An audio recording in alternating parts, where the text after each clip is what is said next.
Good morning, my dear students. This is Ramu, a faculty of Social Science, SGS High School, Garividi. Students, present we are in the situation of lockdown. I think lockdown is not an obstacle to meet you. Here I am approaching. Through this video, I would like to explain a topic which is an introduction to resources. Here you have to learn what is a resource and what are the resources which are around us, and what are the classification of resources and uses of resources, and how to conserve the resources, and you also get an information regarding the sustainable development and certain principles we need to adopt. Okay, let us go. The first one, what is a resource? Anything on the earth which can be used to satisfy a need, that is called a resource. So there are several things on the earth how they can be used to satisfy a need. The best example here, making of this video, I need a chart and a tool which is in my hand.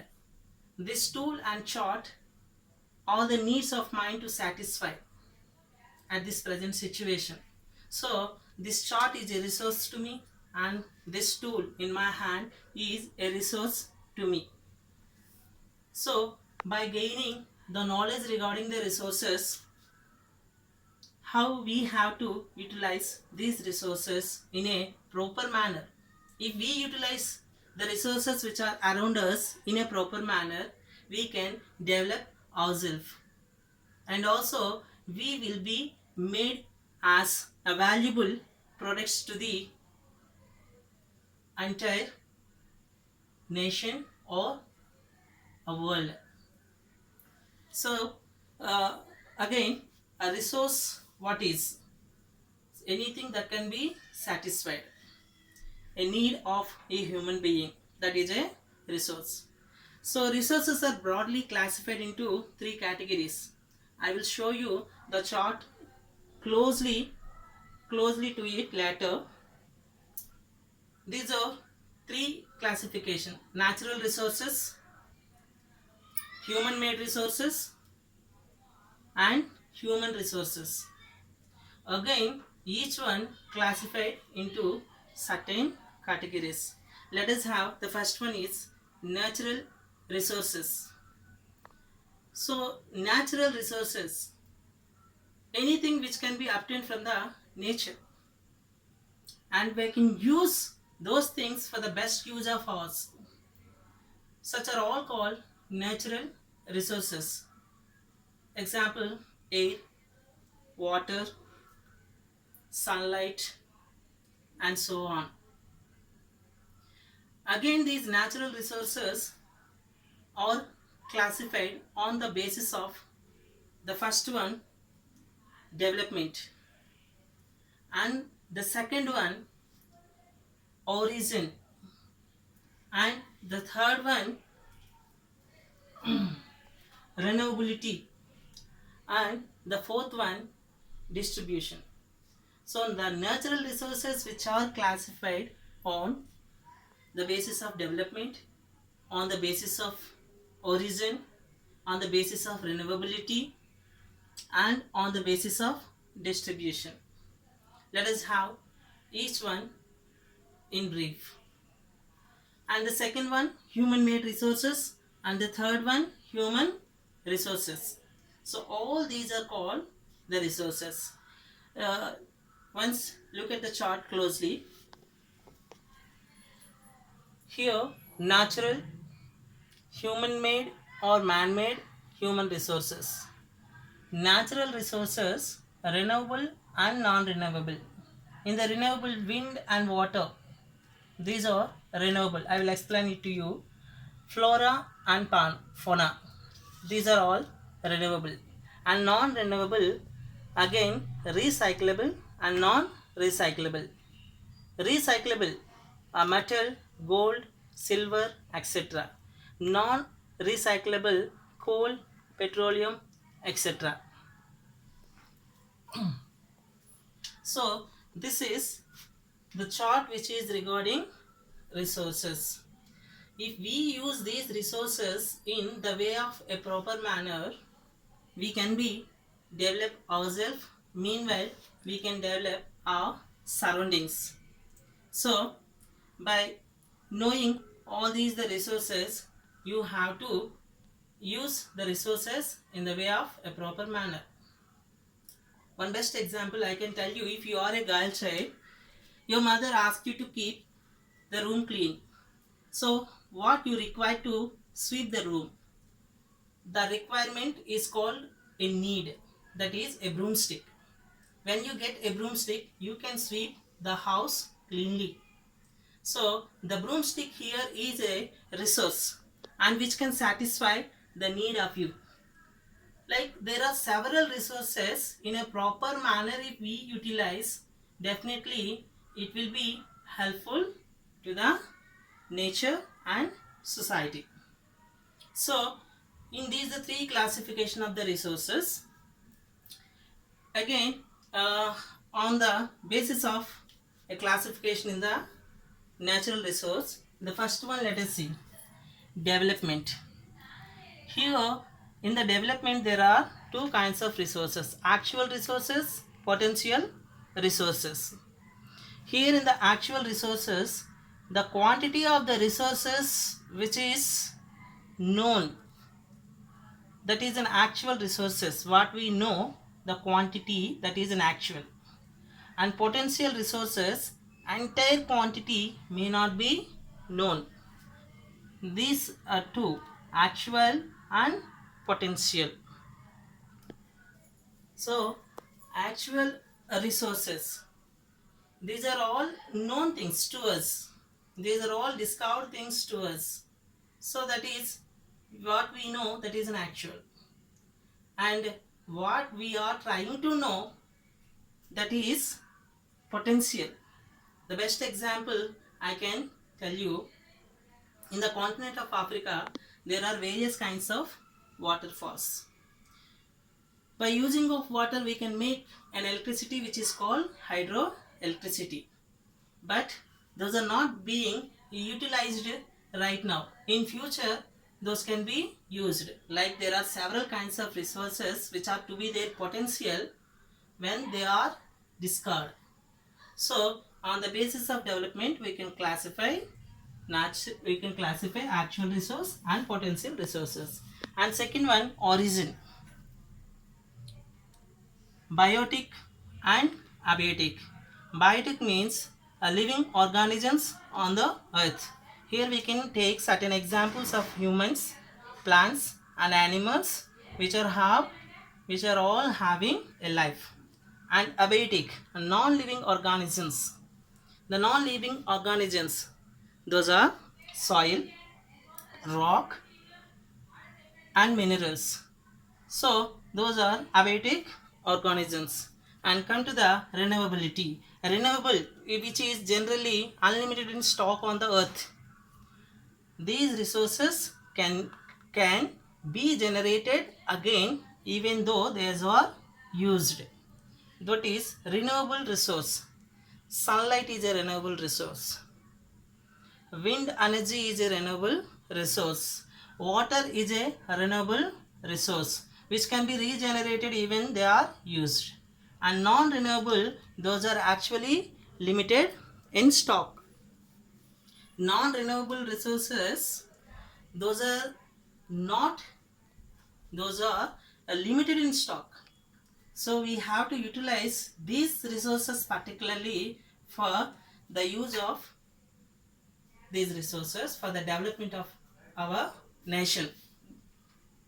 So development of our nation, these are limited in stock, we need to use it in a proper way.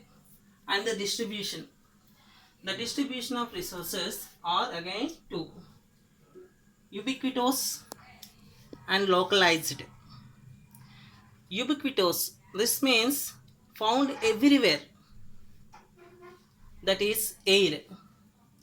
And localized, found only in certain places.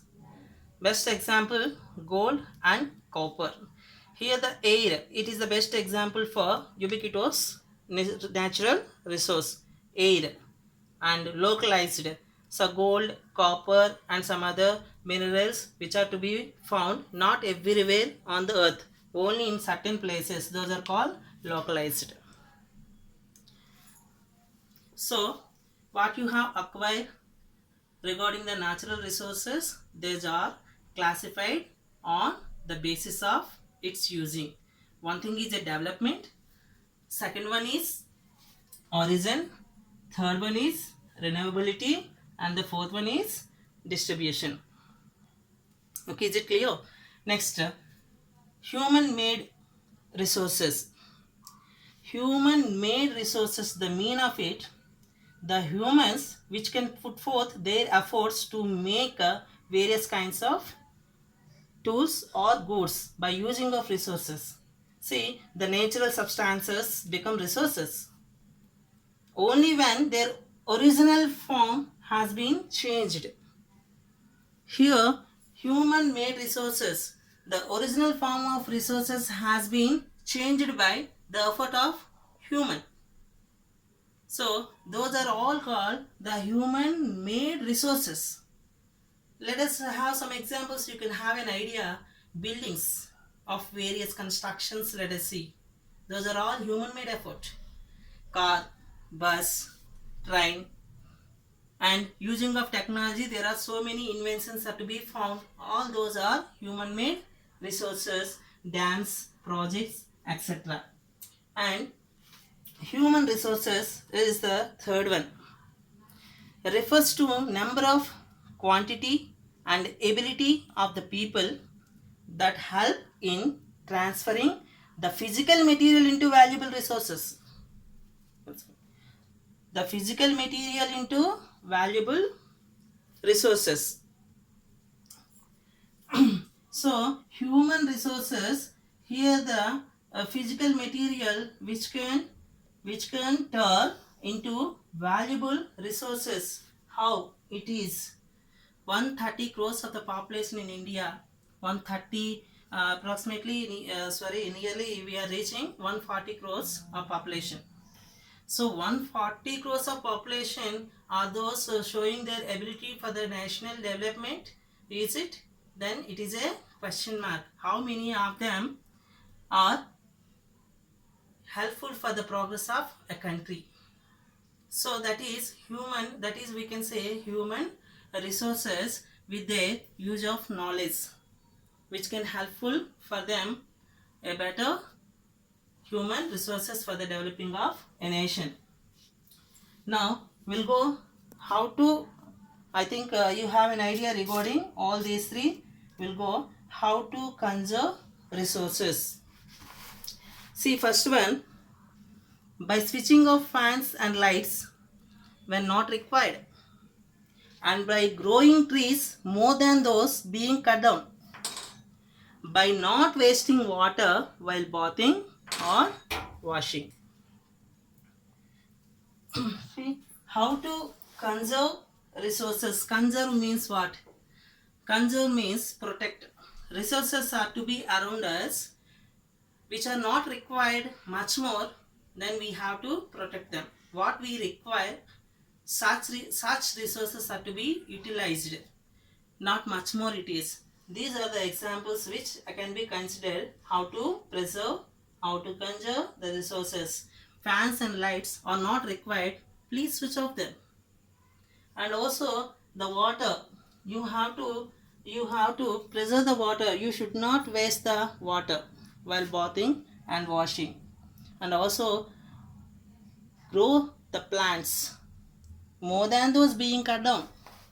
Here you have to observe the trees should be increased, the plants should be implanted. The way you have to conserve the resources. And finally, sustainable development. See that balancing the need to use resources and preserve for future is called sustainable development. Sustainable development. So we have various kinds of resources. We should not use more lavishly. We should use what we require.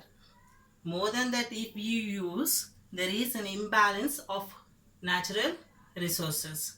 So there will be a damage in future generation. It should not be occur. Then we have to maintain a balance to use of various kinds of resources. So these are all. I think you are having certain kind of an awareness regarding the total resources. So once you closely observe this chart, you can aware that, and also take the guidelines which are made on this chart. You have to take. Well, once closely observe this: natural, man-made, human resources, roads and buildings, etc., education, training, health. Renewable, which can be generated; non-renewable, which cannot be generated once they are in use; and natural resources drawn from the nature, used without much more modification: water, air, soil and minerals, etc. So in the natural resources, these are classified on the basis of development, origin, renewability and the distribution. Again, each one is classified into this. And human made resources, like examples of roads and buildings. And human resources, nothing but the teachers, lawyers and doctors, and there are several honorable professions in our current society too. And also the common people are the resources to the progress of a family, because family is a basic unit. And whereas some of the people, those can show their talents for the development of our country. So finally, I would like to give you a small conclusion. What principles you need to adapt? So we have to give away the respect and care of all forms of life, and also we have minimize the using of natural resources, and also you have to change your personal attitudes and personal practices towards the environment. We should not be harmed. We should not be in the condition of a danger. So we have to think and we have to utilize the resources in a proper way. By knowing these all around the earth, by knowing these resources, how to be utilized and how it is to be developed. So at last I conclude that earlier people, they were unaware how to utilize the resources in a proper way. Directly they found the resources which can be consumed. But later, with the passage of the time, the people aware and they had an idea how to utilize those natural resources to be a valuable goods, valuable things. So that is, we are in the new advanced age. So by knowing this, utilize your resources properly at your home and around you who are there. So the guidelines of others, and utilize the guidelines of others and put forth in the proper manner, you can develop yourself and you can develop your surroundings besides of your family. Thank you very much.